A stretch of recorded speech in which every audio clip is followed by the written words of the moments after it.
Hello, everyone, and welcome to the 49th Surface Ventures keynote webinar. Please say hi in the chat and tell us where you're joining from today. It's always great to see where everyone is from when we're running these events. I see we've got someone from Ohio and Belgium. Excellent, excellent. My name is Dr. Sam McMaster, and I am the content manager here at Surface Ventures. We are a non-for-profit organization, and our mission is to provide world-class surface and materials science education for both academia and industry. Today, it is my pleasure to introduce Dr. Todor Vukov of the Instituto Pedro Nunes at Coimbra, Portugal. Todor is a researcher with a PhD in mechanical engineering, specializing in surface engineering and tribology, with an expertise in magnetron sputtering of self-lubricating thin films containing transition metal dichalcogenides, experienced in structural and mechanical and tribological characterization, including high-temperature tribological testing up to 800 degrees Celsius. Many thanks to today's partner, Artec Instruments. Gregor Favaro will be joining us later in the event to deliver a presentation from Artec Instruments, and we'll also be releasing some poll questions earlier in the event, as well as some handouts from Artec later in the event.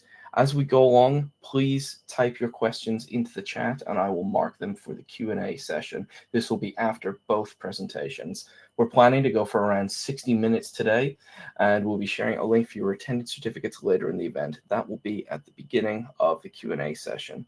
When you've got these, it'd be great if you could tag us on LinkedIn after the event. So without further ado, let's welcome Todor to the stage and begin our webinar properly.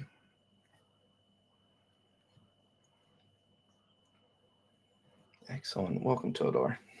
Oh, hello. Hello. So there we go. All looks good. I can see the slides. I'll leave stage. Over to you.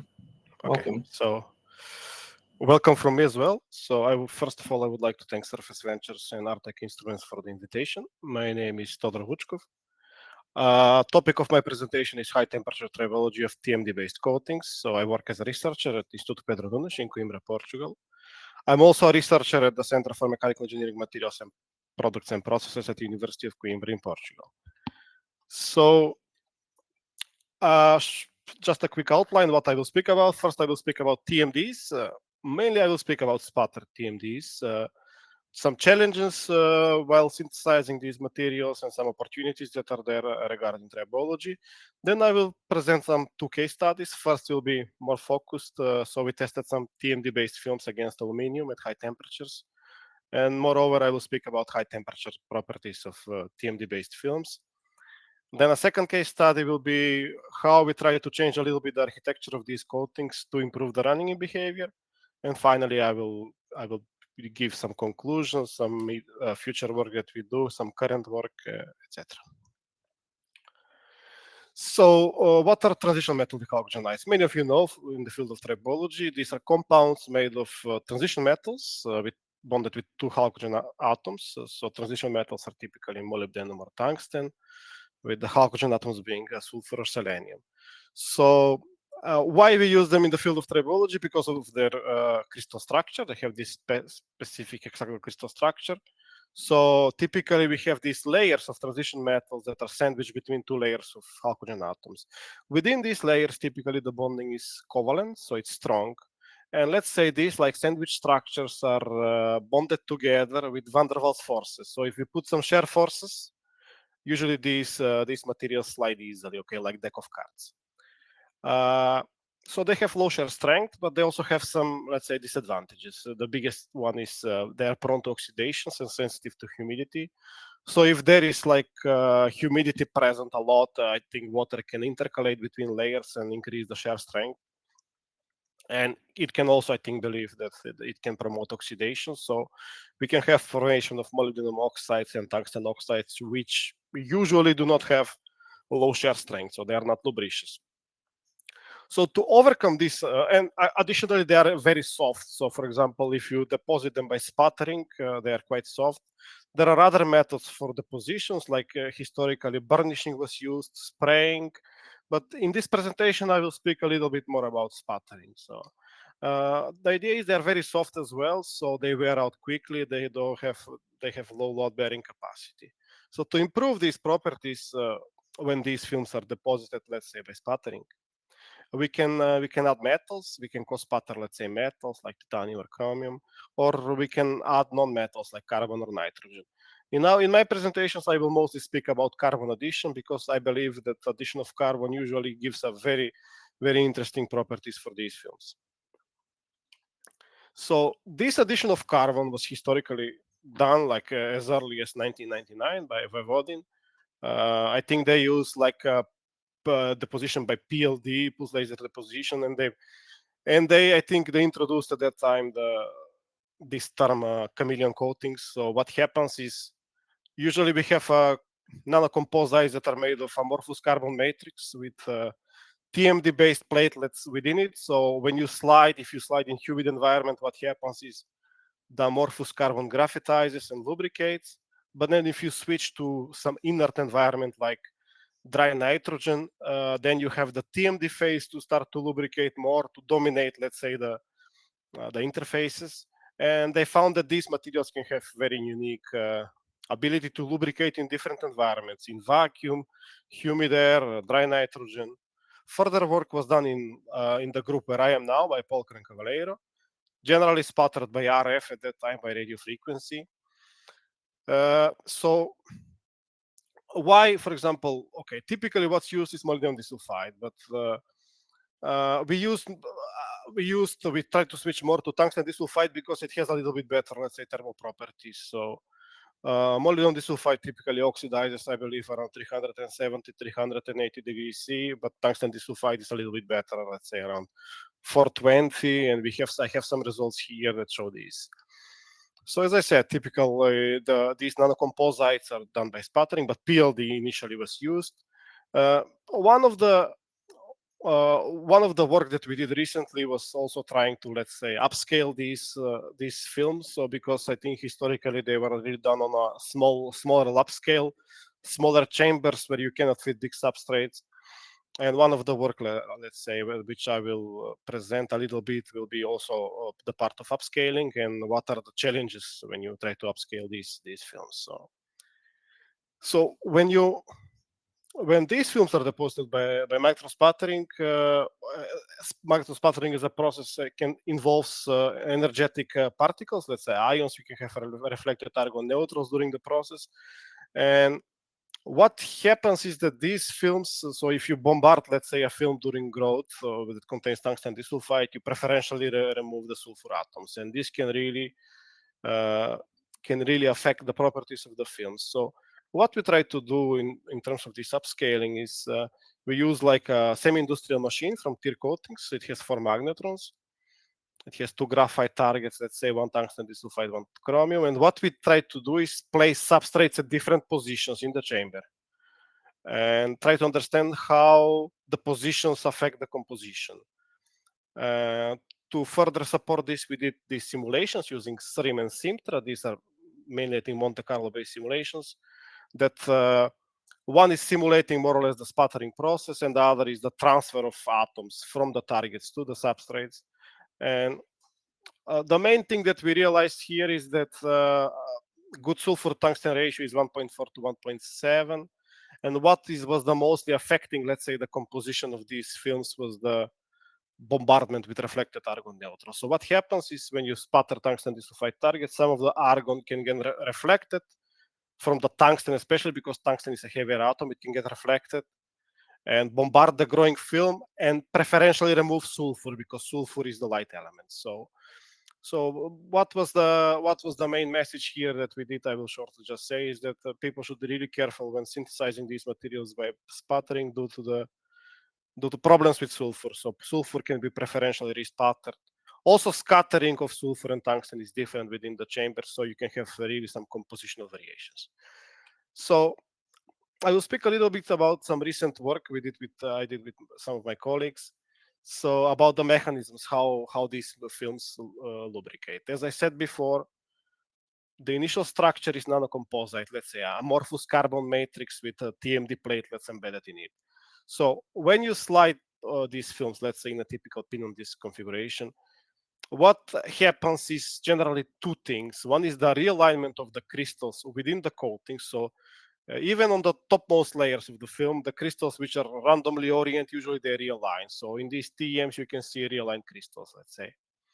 But also we saw formation of transfer films. So there is detachment of material from the film, which is typically trapped in the contact, and then we have this crystallization. So what was interesting here, we can see crystallized zone, then amorphous zone, and again a crystallized zone, which indicates that this indicates more that we have like a transfer film.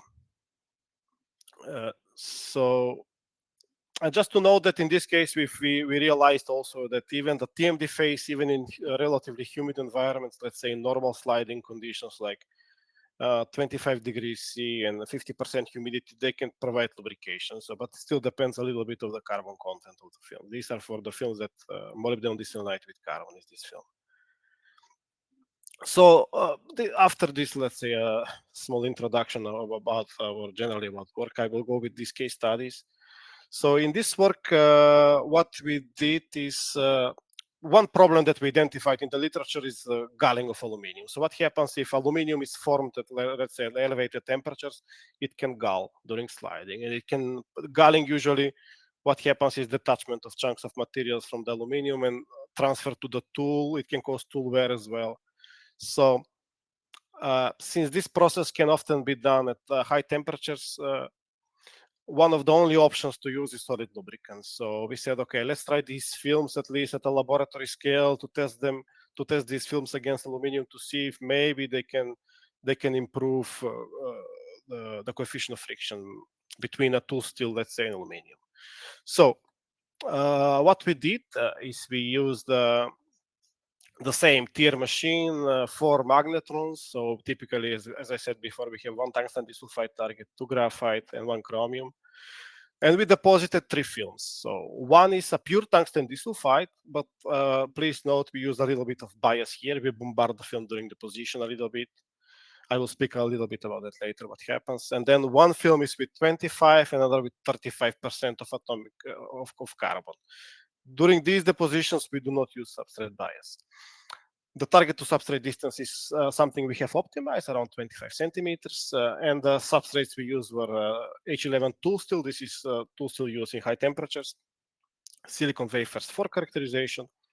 Alumina for thermal analysis, and iron chromium aluminum substrates also for thermal analysis. So what we did, electron microscopy, we did high temperature X-ray diffraction, Raman, thermogravimetric analysis, nano indentation, and finally we did tribological test at room temperature 200 degrees C and 400 degrees C using the Artec MFT 5000. So we use the reciprocating module which is attached to this machine, which can go up to 1000 degrees, but in this case we just go up to 400. And the reasons I will speak a little bit later. So regarding the morphology, so in this figure, you can typically see how a sputtered tungsten disulfide film looks like, but this is a little bit more dense. So later, probably I will show a little bit more porous films, but due to the small bombardment we do, we manage to usually densify a little bit the morphology. The top surface of the pure tungsten disulfide film is like this typical cauliflower-like, which we often observe with sputter films. This film has like sulfur to tungsten ratio of around 1.5. So I think it's okay. It has a good balance between let's say density and lubricity, which we will show later. So what happens, just to show, when we sputter carbon together with tungsten disulfide, we have this significantly denser morphology. So this film has around 27% of carbon.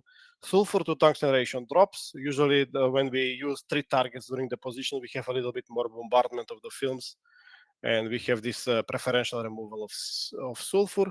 And then small additions additionally of carbon usually do not affect much the morphology, so these two are quite similar. The top surface is typically what we observe is cauliflower-like. The total thickness is 1.4, and just to note that we have a chromium interlayer. So what we typically do is a chromium interlayer followed by gradient layer, and finally we deposit the film. Regarding crystal structure, this is XRD done at room temperature. So the pure tungsten disulfide film, we see that we still have crystals of tungsten disulfide. This preferential orientation is 100, which means that the basal planes of the tungsten disulfide crystals are oriented closely perpendicular to the substrate. So what's important to note here is that for these crystals to lubricate, they need to realign, but usually that happens relatively fast. We also see some 002, which means that the basal planes are closely parallel to the substrate, which is typically what we would like to have from these films, but for thicker films, usually a realignment occurs fast. So what happens as soon as you put even 25% of carbon, we see this extra amorphous. So we have this broad peak here, which can contain some tungsten disulfide crystals, but probably they are too small to be detected.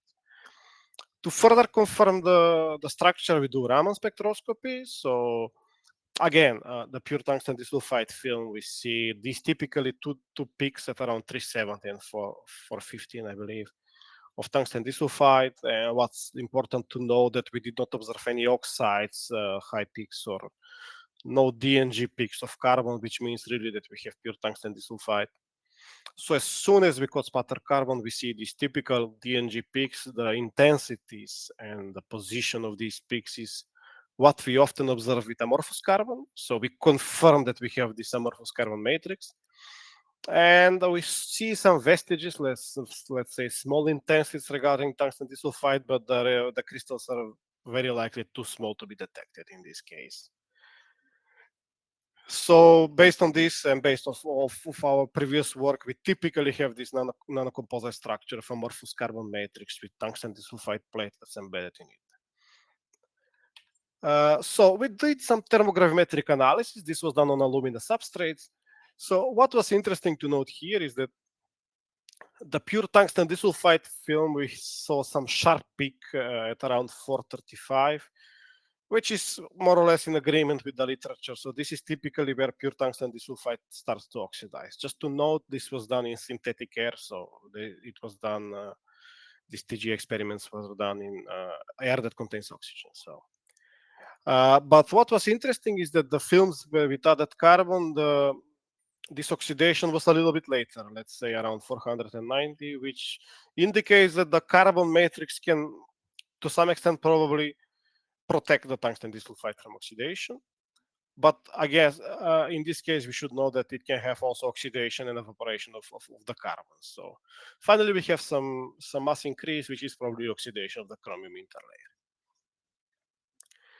interlayer. To further check the high temperature properties of these films, we did high temperature X-ray diffraction. So what we did, we hit the samples, let's say in situ in the XRD machine, and then do a scan. So the pure tungsten disulfide film at 200 degrees, we did not see many changes. We see the tungsten disulfide peaks, but no signs of oxidation.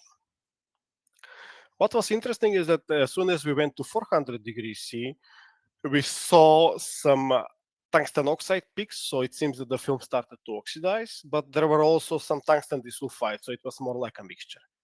What happens when we further increase the temperature to 500 degrees C? There is complete oxidation of tungsten disulfides, of formation of tungsten oxides, and then even after cooling the substrates, things are the same. So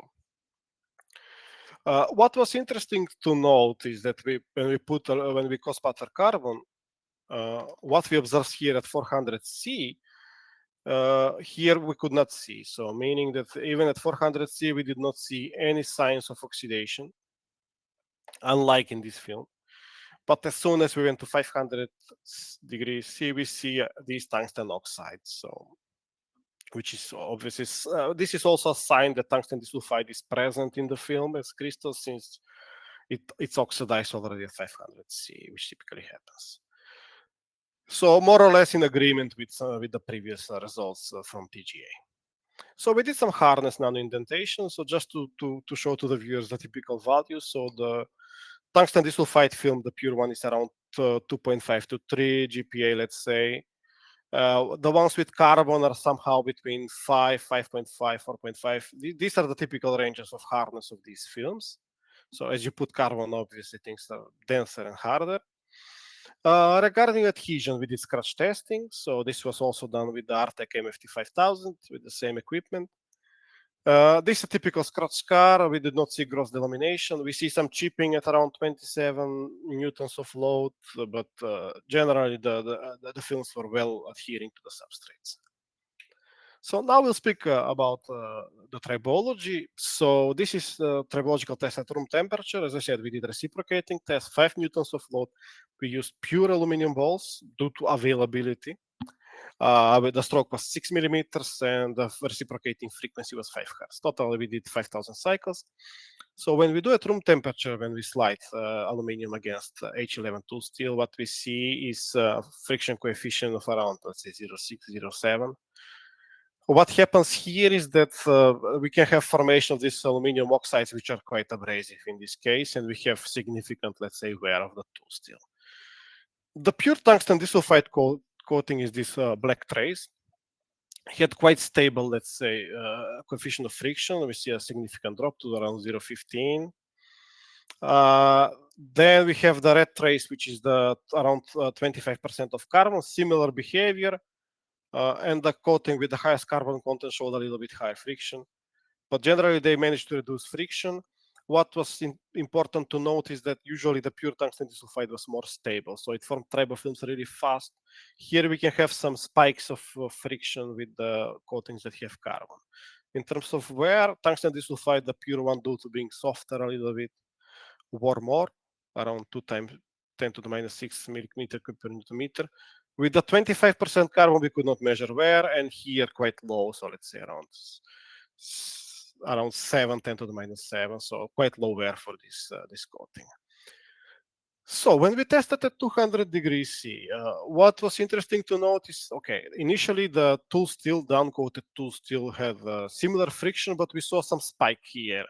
And usually what happens is when it starts to spike a lot and we see a lot of vibration, we aborted the test, okay, since this was indication of galling. Then the pure tungsten disulfide film, again, formed tribofilms quite fast and managed to have a relatively low friction of 0.15. The films that had carbon added managed to reduce friction, but they had a little bit, let's say, a running in period, which was a little bit erratic. And the friction was a little bit more erratic. So although the scale can be misleading a little bit since this is 0.1, 0.15, but bottom line is that they managed to reduce friction even in this case. And we see some interesting patterns in terms of wear. Tungsten disulfide probably formed tribofilms fast and managed to have low wear. And with these films, what I think happens is they need more time to form tribofilms, so more material needs to be consumed. And what's important to note is that the lubricious phase in this case must be the tungsten disulfide, since carbon through graphitization usually cannot provide friction reduction. So this because the carbon in this case is not hydrogenated. So in this case, probably it takes much more time. There is a need to consume much more material to form the tribofilms.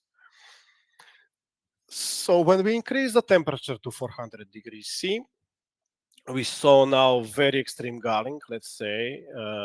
These traces are related to the H11 tool steel and coating with the highest carbon content. So we saw very high friction, so we aborted the test. Then the coating with intermediate carbon content with 25 managed to, initially was high, but somehow it managed to form tribofilms, and we saw rapid drop in coefficient of friction around 0.05. Again, the pure tungsten disulfide forms tribofilms quite fast, manages to reduce friction, and generally, in my opinion, so probably is the best solution in these cases.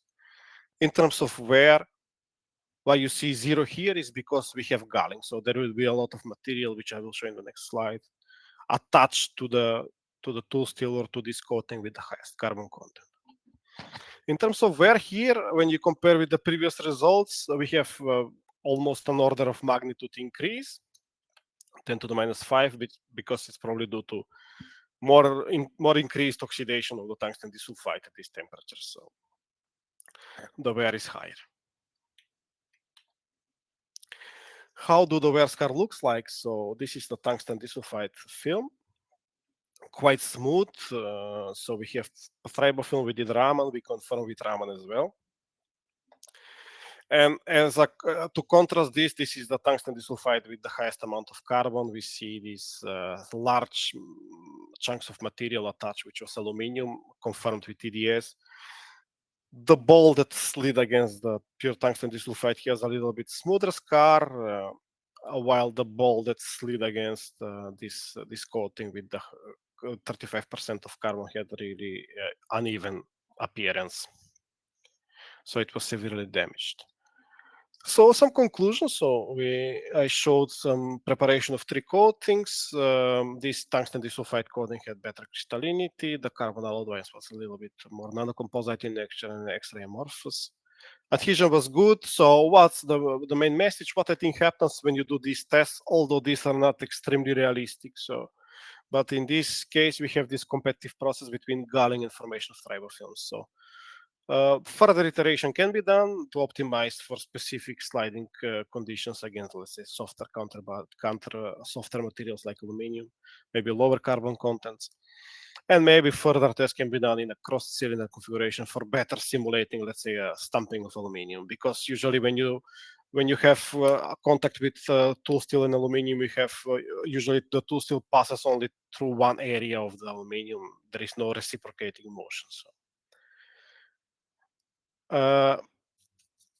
So now I will show a shorter case study that we did also. Is as I show a little bit before, usually with these films, there is some time needed to form the tribofilms. So we have some running in phase, let's say initially.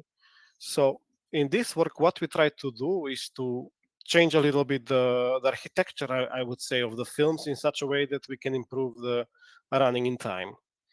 So what we did is across the thickness, we changed the carbon content. So we did a film that had like a graded composition, starting with high carbon content and finishing with like very thin layer of pure tungsten disulfide. So I will explain how we did it. The same experimental conditions, everything is more or less the same. So how we did this gradient composition is we start with around 50% carbon. So this blue trace is the power we apply to the graphite targets. The red trace is the power we apply to tungsten disulfide. So the power we apply to tungsten disulfide target, we keep the same. But the total power applied to the graphite targets, we start with the one that allows around 50% of carbon, and then we slowly decrease it through different steps. And finally, we finish with a pure tungsten disulfide film. So we make a graded film.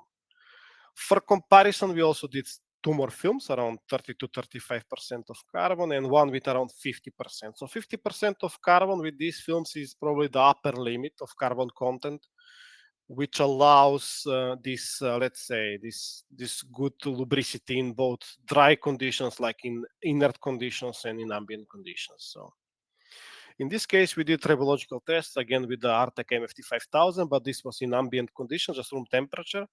Then we used an attachment which allows to blow dry air into the contact and continuously monitor the relative humidity. So we blow dry air and we check the relative humidity with a sensor. So typically we did this dry nitrogen testing below 5%. And finally, we did a test at 200 degrees C. So the morphology of these films with carbon were quite similar as before. So generally featureless, dense. What was interesting here to note is that the topmost layer is, you can see a little bit, this is the pure tungsten disulfide layer. This is a much softer layer and more columnar. It can be seen from the top surface also. It's not clearly cauliflower like the other ones. So very similar to what I presented before. Crystal structure, again, things were very, very similar. So we have this X-ray amorphous with the coatings that have carbon. The one that was gradient, what was interesting is that even with deposit like around 100 nanometer, 200 nanometer tungsten disulfide, we saw these crystals, this 002 and 100. So we saw these crystals. Further, we confirmed the presence of these crystals with Raman. But in this case, probably because we probe a little bit in depth, we also see this DNG, which were a little bit separated in this case. Let's say more graphitic, I would say. And then the coatings, quite similar. The coatings with carbon had these DNG peaks, confirming it's amorphous carbon. Hardness, since the topmost layers, which were soft in this case for the graded coating, this G1,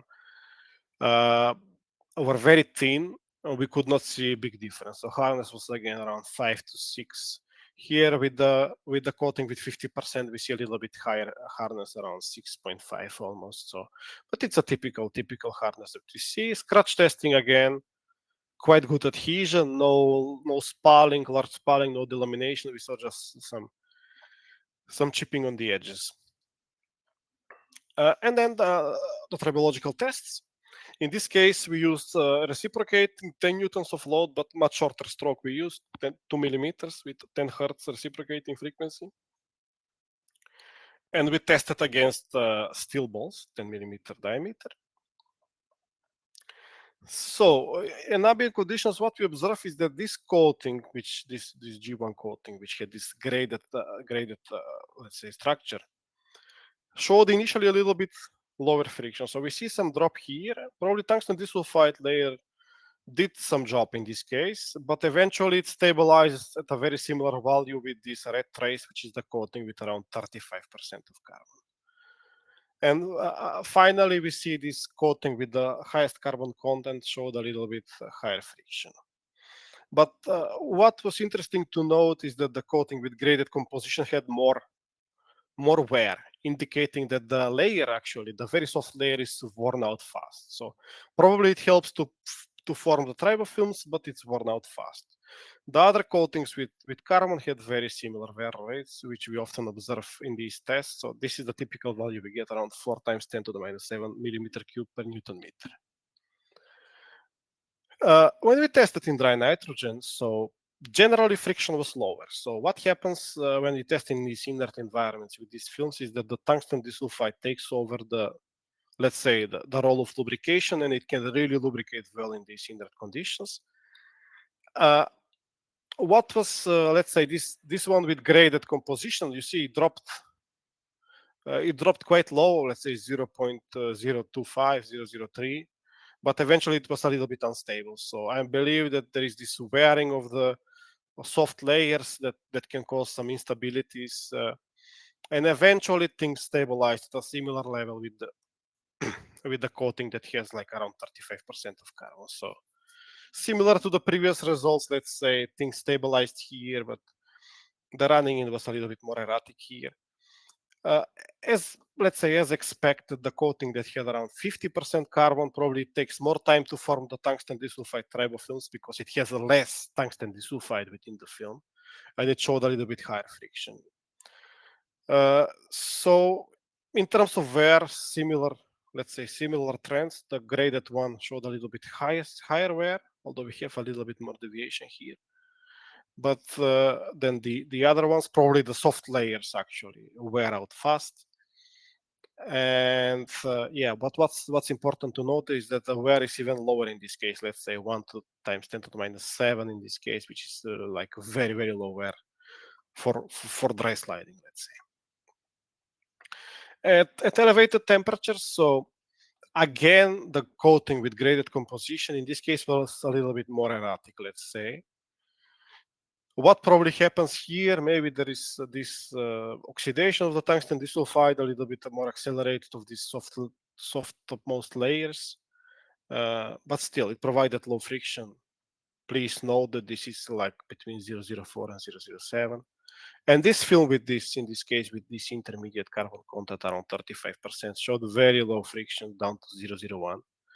I will not speculate on super lubricity here, but okay, it's quite low, let's say. And the one with 50% of carbon was also relatively low, 0.03. So what happens when we slide these films at slightly higher temperatures? The temperatures can help to form this tribofilm, this reorientation. So, and when we do Raman, we often see, when we do this test at 200 degrees C, we always see strong signals from tungsten disulfide. And tungsten disulfide works really well here because there is no humidity. So things are dry, no humidity, usually the tungsten disulfide lubricates quite well. In terms of wear, similar trends. So the one with graded compositions with the soft topmost layer showed higher wear. The other ones were quite low. So regarding this, let's say, case study that with these films, there is like the composition can be adjusted, let's say, so for specific applications. So Magnetron sputtering gives a little bit of flexibility regarding this. Maybe soft layers can be used, but maybe the thickness should be optimized.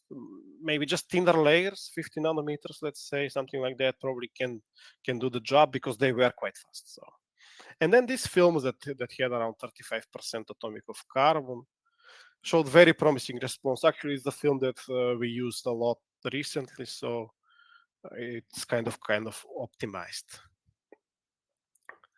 So, summary of my work, let's say I give my perspective regarding the usage of TMDs for high temperature, and generally I think that TMDs still have some untapped potential, so they can be used maybe in some niche applications, but they have potential, let's say. Magnetron sputtering is well-established technique, let's say, for the preparation of these films. Compositional variation should be studied carefully. So what typically is used for DLCs, let's say, might not work here, like bombardment during growth. People should be quite careful where they place substrates. Very strong potential in dry environments. I don't have results with vacuum much, but in vacuum, in principle, they work quite well. And then, yes, as a alloying element, carbon is quite promising. So we did some depositions also of some industrial collaborations. So results are mixed, let's say. So some people like the films. Okay, some cases maybe not that good, but we deposit the films on gears. Let's say these are plungers from the pharmaceutical industry. So yeah. So finally, I would like to acknowledge several projects generally funded, national, international, and I would like to thank the people that were involved in this work.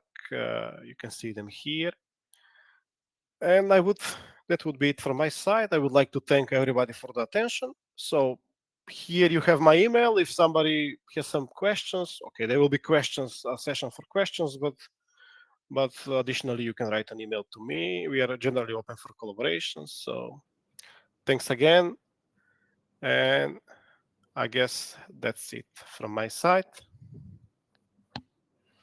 Okay, thank you very much, Todor. So, um, in terms of questions, I think we've got our first one there. So we're going to take those after both presentations. Okay, so at this point, we'd like to welcome Gregory on stage, Gregory Favaro from Artec Instruments, who will be giving a presentation as well.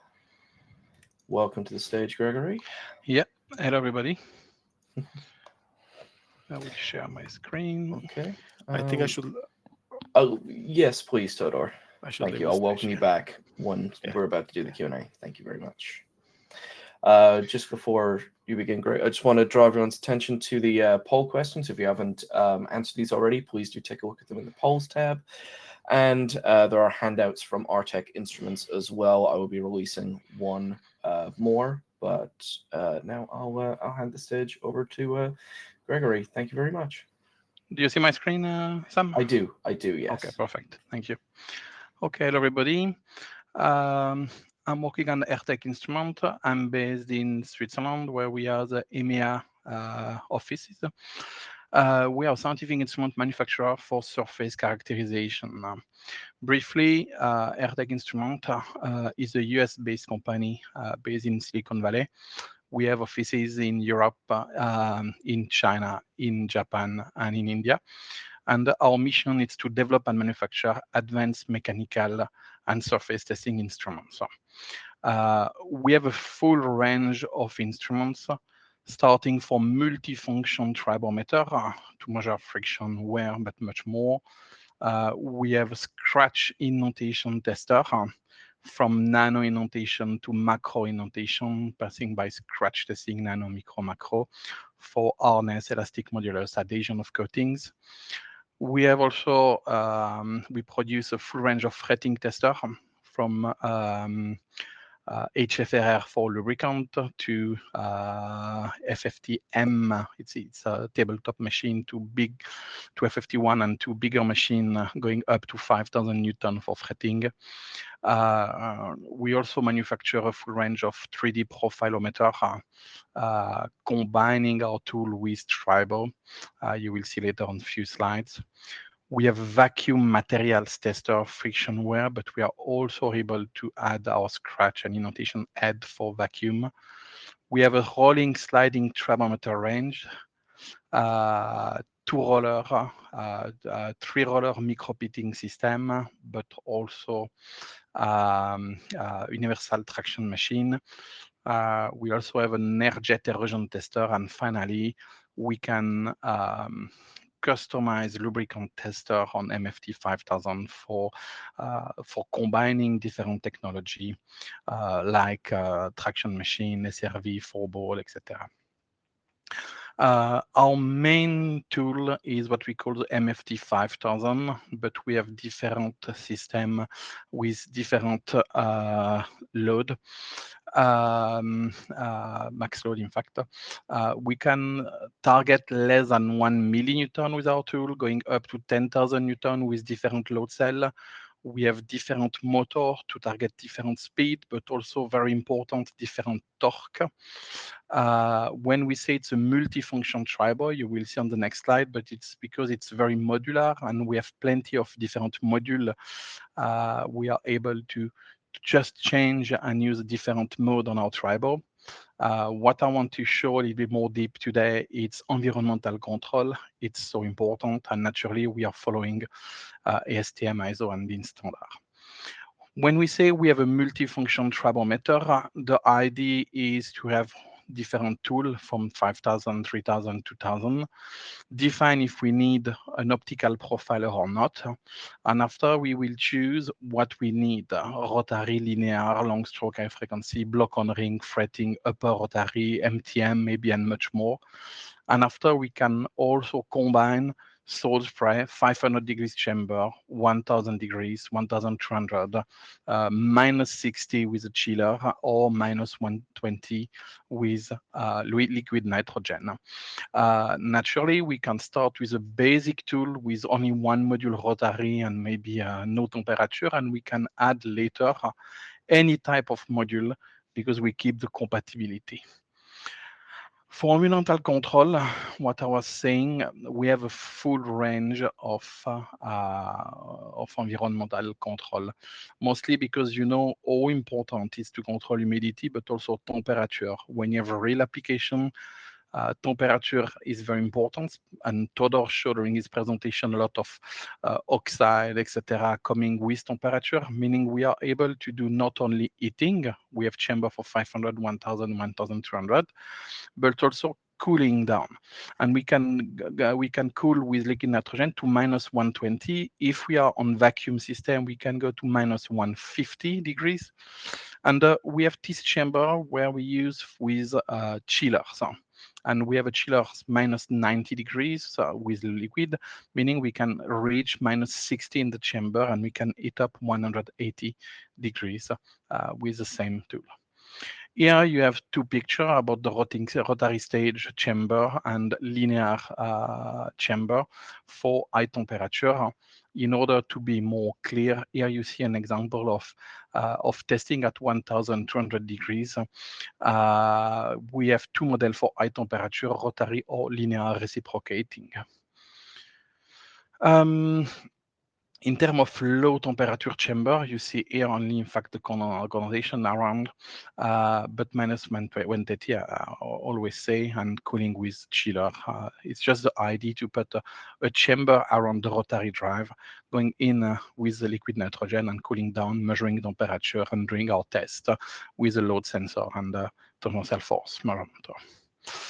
Also very important, and I show you a picture here, it's humidity chamber, and we can combine humidity also with our chamber, our 500 degrees chamber. But if people need to control perfectly temperature, we have an humidifier, and we can go in and out with humidity, checking humidity inside the chamber, and we can go from 5% of humidity to 95% of humidity. It's working for rotary, linear, and we have different lead to add on our 500 degrees chamber.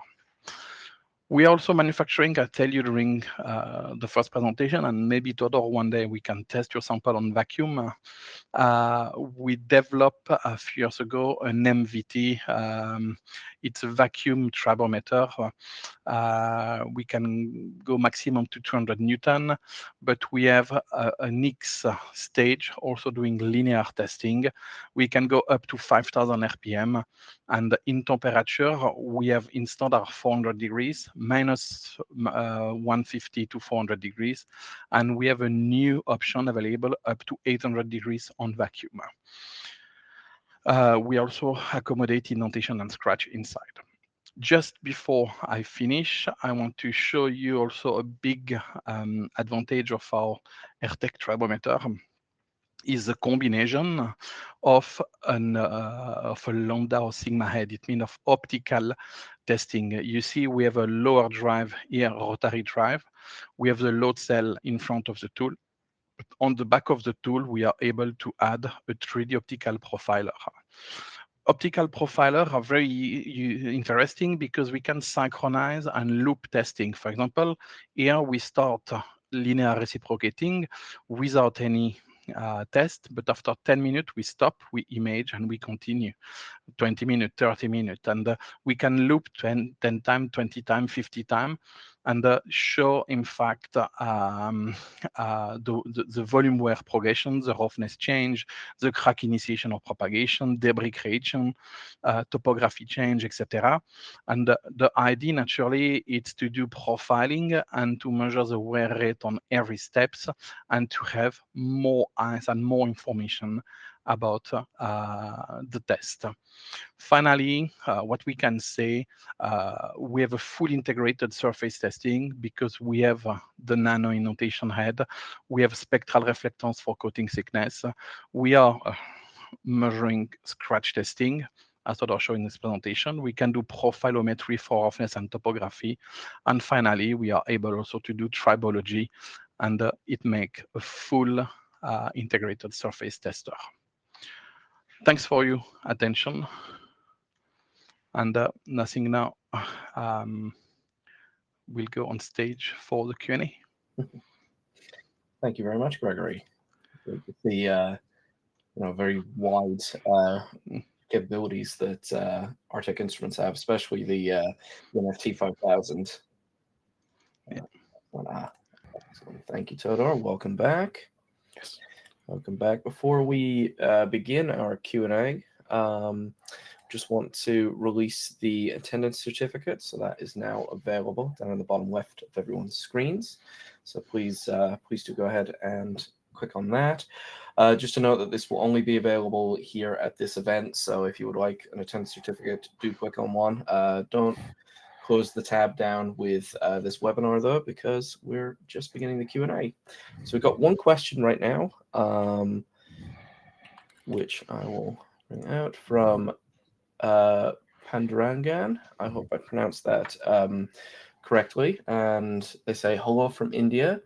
Is the coating biocompatible? I think that is beautiful. So we never tested the biocompatibility, but in some of the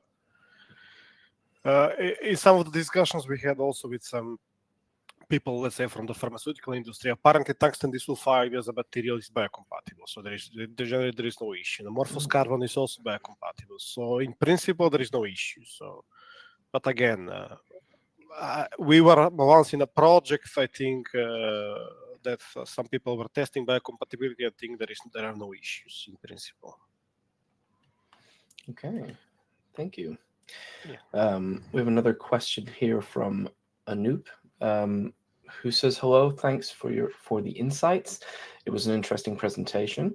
Can you please comment on these TMD-based coatings in electrified tribology conditions? To be honest, I know it's a hot topic now. Many people test things in electrified contacts, but I do not have. In principle, they are conductive, but maybe not as conductive, let's say, as DLCs without hydrogen, for example. And I wouldn't say that they have some particular potential in electrified.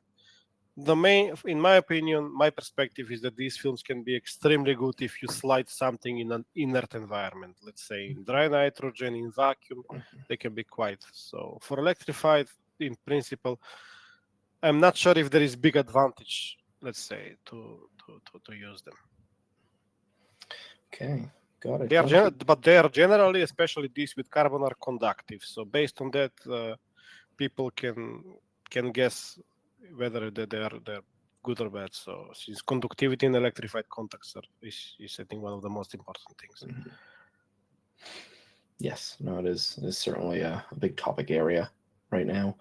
I was curious about the vacuum testing. I know you haven't done any vacuum testing yourself, but how much have TMDs been explored in vacuum conditions? A lot, actually. A lot. Actually, okay. I did, but depends. So the problem is if you have a very poor crystallinity and the film is a little bit more brittle, because once I tested some more brittle films that were not optimized, and in that case you can have very high friction. Or if the carbon phase, because the carbon is not hydrogenated, let's say, it cannot lubricate. So I think it's always finding the balance between carbon contact, TMD content, crystallinity of the TMD phase. But in principle, from what I've seen, if they behave good in dry nitrogen, usually, although it's not straightforward, but in principle, they should lubricate well even in vacuum. So I did some testing, but not much. Some of the films were tested by other people, and the results are generally good, let's say, comparable to the ones with dry nitrogen. Okay. Very good. Perhaps it'd be good, like Gregory suggested, eventually trying some yourself. Yes, absolutely. Yes. Yeah. Please, if anyone else has any questions, please do type them in the chat. One of the things I was curious about when looking at some of the scratch tests, actually, was even though you said, "Oh, okay." Tell you what, let's pause my question because we have one here from Michael who asks, what about hydrogen environments? In principle, with hydrogen, they should work well because you have the amorphous carbon. And I think amorphous carbon, even if it's not hydrogenated, if you test it in hydrogen environment, it can lubricate. And the TMD phase, in principle, hydrogen does not matter much, I would say. So with the TMDs, what you should really be careful always is the humidity. If there is humidity, there can be intercalation of water between the layers, oxidation, and these things can be problematic. We are coming on the market with an electrochemical cell to grow hydrogen atoms inside the structure. What will be good for testing on hydrogen environment? Okay. That's fun. No, it sounds fascinating. Wonderful. Getting some more questions in now. Excuse me. This one from Dr. Beanie, who asks how to avoid forced projections as seen in profilometer images. I guess that was, if either of you have some insights into this, that would be... Maybe Gregory, because I really do not know what is a forced projection, to be honest. I used profilometers, various ones, but to be honest, I don't know. I don't know if I don't understand the question too. I do not understand, but if it can be more detailed, maybe we can help. So, Dr. Beanie, if you want to expand a little bit, please, you can type that in the chat. That would be very helpful. So whilst you may be typing, we'll come back to that question in a moment. We just got another question from Anoop who asks, can you please explain the difference between galling and adhesive wear? In principle, it's more or less the same, I would say. So, but what happens here is that usually it's the softer material that galls, so which is probably the shear forces or the shear stresses are too high, and And for example, let's say if you have soft material like aluminum, or sometimes we also work recently with zinc coated plates, it's the softer one galls, so it removes charge. But in principle, it's more or less the same, I would say. So I do not see a big difference. Okay. Got it. Thank you. We've got a Dr. Beanie has added some kind of unwanted projection seen in the profilometer images. I guess artifacts, I think, are the is what's being referred to, perhaps. Any insights on that?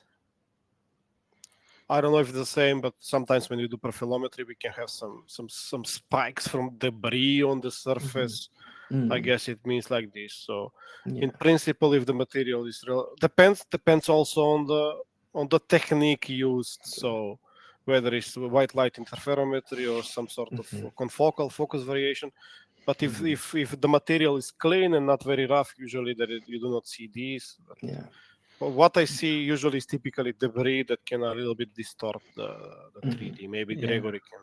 It's mostly due to when you have the beam going on the surface with different technology. If you have an angle too big, you will not detect the value. We have some limitation intrinsic to the measurement technology. And it's why we can apply some filter, in fact, to remove them and to flat that. But it's intrinsic to the optical technology artifact. Yes. So Dr. Bees expanded and said, yes, it was these spikes artifacting, and mainly in white light. So and especially in white light, because in white light, if you took a 20x objective, you have maximum 27 degrees, meaning as soon as you have a debris, a defect, you don't detect the surface. And as you are measuring the fringes, it's not enough clear to measure them. Yes. Yeah.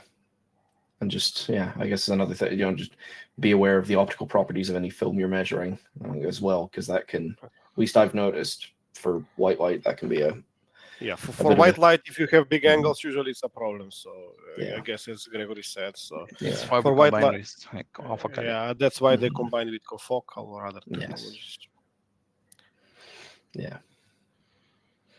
Confocal, confocal is fantastic. It can just take a while to capture your full depends image. Depends how old is the system as well. That's so true. New systems are a little bit faster, I would say. So yes, I've used other ones, not the ones from Artec, let's say, but I guess depends. Okay. So any further questions from anyone in the audience? It's going to wait a moment. Just whilst we're waiting, I'll come back to my. You were mentioning earlier the Todor, the TMD, the films themselves are actually quite soft. I was curious, when you were doing your scratch testing, did you take account of the actual yield load when you were performing the scratch testing, or just looking for those those first failures when looking for critical loads? Typically, how I do scratch, because I do a lot in my institution. Usually, I'm the responsible person for tribological characterization. So typically, we follow the standards, and generally things are rule of thumb. Let's say so. We start from low loads of around 1-2 newtons. We go up to 100 newtons with a Rockwell C indenter, which is 200 micron radius. Yes. Following this standard ASTM standard, let's say, for scratch testing, and just see first cracking LC1, let's say when it cracks, LC2 when we see some chipping. And then if there is more gross delamination, this is the LC3 one. So usually we do not. Some people do finite element combine stresses. We usually do not do it. It's more, let's say, to get a feeling of the film if it's good, the adhesion is good or not. But typically, the morphology, the structure that we use, which is well developed for DLCs as well, chromium interlayer, then gradient, then film. Typically, we have very good adhesion on steel substrate, unless the top film is very brittle and cracks a lot. So. Yeah, it's like DLC's well-known problem of just wanting to pop off the surface if you don't deal with it with interlayers properly. Okay, it looks like we may have another question from Pendragon, please, regarding compatibility of the coatings. Sorry, was there some just if there's something further you want to add, please do type it. I think we've already said yes that it is biocompatible, but in principle there are no big issues. Maybe with the chromium interlayer somehow, but I don't think very thin chromium. So, but we never tested. So there are standards how to do the biocompatibility tests, which we never. Yeah. I have colleagues that work with biocompatible, let's say the DLC's biocompatibility, and usually there is no issues in principle. Yeah. Got it. Thank you. Okay, it looks like there's nothing further, and we are just over our 60 minutes. So I think with that, it's a good time to bring the webinar to a close. So with that, let me bring up our closing slide. So to the both of you, thank you very much for your presentations. Thank you, Todor, for the excellent insights on high temperature TMDs. And Gregory, thank you very much for the overview of Artec Instruments' extensive portfolio and insights on new test methodologies that are coming out. But also thank you to Artec for the support for this event. We wouldn't be able to do what we do without our partners. So with that, I just want to say thank you very much. Thank you all in the audience for for attending and for asking such good questions. I'd like to take a moment just to promote our next upcoming event, a mini symposium on the 16th of October on nuclear materials. So you can register for that now on screen. That link to register will also soon be available on our website. On our website as well, you can find our archive of previous coatings, as well as links to our social media, specifically LinkedIn, where we are most active. You can find links to all the things that used to be in our newsletter, so recommendations for papers, scientific resources, things that we're reading, and so on. So please do go give us a follow there. If you downloaded an attendance certificate, it'd be great for you to post and tag us on LinkedIn. It's always brilliant for us to continue growing our audience. And on that note, I'd like to take a final ask that you just advertise these lectures to your contacts, to your colleagues. So with all of that, thank you all very much. Thanks for joining today. See you next time. Have a great rest of your day. Thank you. Thanks, everybody. Thanks, Dr. Sam. Thank you as well. Thank you. Thanks, Todor and Gregory. Thank you.